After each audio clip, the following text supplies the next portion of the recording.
આવું નુકસાન તો કદી ના કરાય. મોઢામાં આવેલું કોળિયું જેવું. જય માતાજી મિત્રો, welcome to my YouTube channel. ને આજે બહુ બધો વરસાદ આવ્યો છે. બધાને ખેતી કરતા હોય એમના માટે બહુ જ એટલે બહુ નુકસાનદાયક મીન્સ કે સમય થઈ ગયો છે. એકદમ બહુ નુકસાનદાયક. વિચાર કરો કે હજી નોકરી ધંધા કરવા વાળા સારા છે, જે ખેડૂત છે એમને કેટલી તકલીફો છે. કેટલું મીન્સ કે રાત દિવસ નહીં જોતા. રાતે પાણી હોય તો રાતે ઠંડીમાં બી પાણી વાળે બધું જ. અને અત્યારે શિયાળાનો દાડો હતો. હવે અનાજ વાવવા માટે અનાજ એમને આખા શિયાળામાં હવે અનાજ લેવાનો ટાઈમ આવ્યો એટલે જો કુદરતે કેવું કર્યું હું તમને બતાવું કે કેવું થઈ રહ્યું છે. આ વસ્તુ અમારી જોડે બી થઈ ગયું. અને હાલ હું મારા ખેતરમાં જ છું. હું તમને બતાવું. બધી જગ્યાએ આ વસ્તુ થઈ ગઈ છે. અમારે એકલાને પણ નહીં, પણ અમાર તો બી જે અમારા ખેતરમાં મજૂરી કરે છે, જે ચોથા ભાગે લે છે, એમને કેટલી તકલીફ થઈ હશે. અમને બી થઈ જશે, પણ એમને તો મજૂરી કરી છે અને અમે તો ખાલી અમારું ખેતર છે ને એમને મજૂરી કરી અને એમને આવું જોવા મળે એટલે કેટલું મીન્સ કે દુઃખીની વાત છે. હું તમને બતાવું કે કેવું થઈ ગયું છે. આજે આ વાતાવરણ કેવું કર્યું છે. મેં સવારે જ સ્ટોરી મૂકી હતી ઇન્સ્ટાગ્રામ પર વરસાદના કારણે, પણ અમારા મનને કે વરસાદ આવ્યો તો પણ વરસાદ નહીં, એમના જોડે કરા બી આવ્યા હતા વરસાદના અંગાત. જો હું તમને બતાવું. જો અમારા મિત્રો ઘઉં આ જો બધા પડી ગયા. આમાંથી કોઈ લેવા નહીં હવે. આ જુઓ કશું જ લેવાનું નહીં હવે. આ ખાલી ગાય ભેંસો માટે આખું અમારું ખેતર મોટું બધું. આ ઘઉં આયા અમે. આ જુઓ સવારે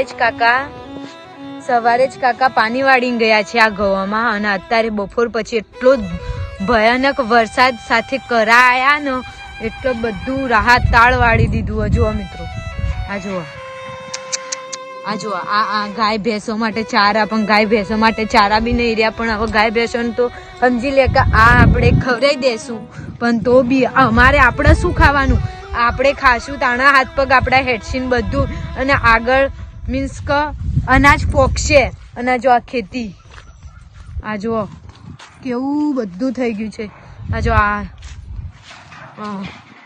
એક સેકન્ડ બતાવ. આ જુઓ આમાંથી કશું લેવાનું નહીં. હવે આ બધું કાપીને ભેગું કરી દેવાનું.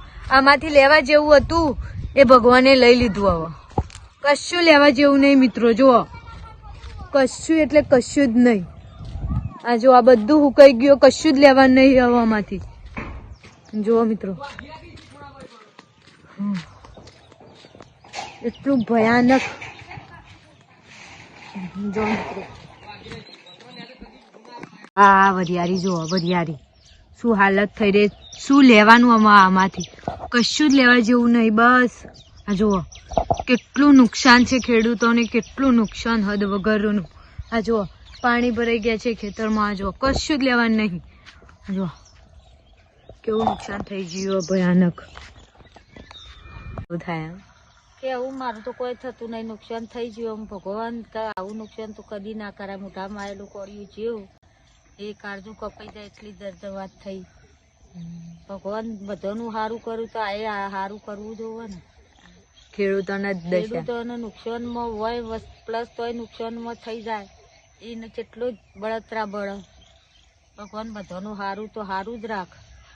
કર્યું ગમે તેવું રીતના હોય પણ માણસનું દુઃખ થાય એવું કોમ થયું અત્યારે. એટલે બહુ ભયાનક વાત જેવી છે. આખું શિયાળું પણ જ કરી નહીં. ખેડૂતોનું નુકસાન છે છતાં ખેડૂત ખુશીમાં હોય, પણ અત્યારે તો આ પરિસ્થિતિ જોઈને કહેવાય કહી શકાય કે લગી રે ખુશી માણસ નહીં આવી શકે. આ પછી એટલા ઘઉં થયા એવા હતા. 6 મણ ઘઉં મારા ખેતરના થઈ એવા હતા. એની જગ્યાએ 5 મણ ઘઉંની આશા મેલાઈ નહીં. એટલે નુકસાન તો ભગવાન પૂરેપૂરું નુકસાન. ખેતીવાડી લોકોનું નુકસાન. આપણા ભાજ્યો તો બિચારા ઇવન તો જોઈએ નહીં. ભાજ્યો તો આવીને જેવો જોઈને બચારો શું કરે કે બધા નમી ગયા છે જોઈને છે.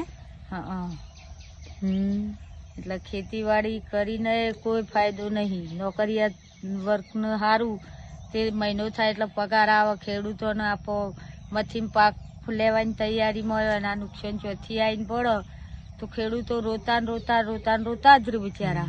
આ નુકસાન ના આવે, જીવાત નો આવે, કોક કાળીઓ કોઈ પડી જાય. નુકસાન એટલે ખેતી કોઈની હગી થતી નહીં. ખેતી તો સુધરી નકર ખરા ટાઈમ જ પાકના ટાઈમ જ કોઈ ને કોઈ રીતે નુકસાન થઈને ખેડૂતોને મરો થાય છે.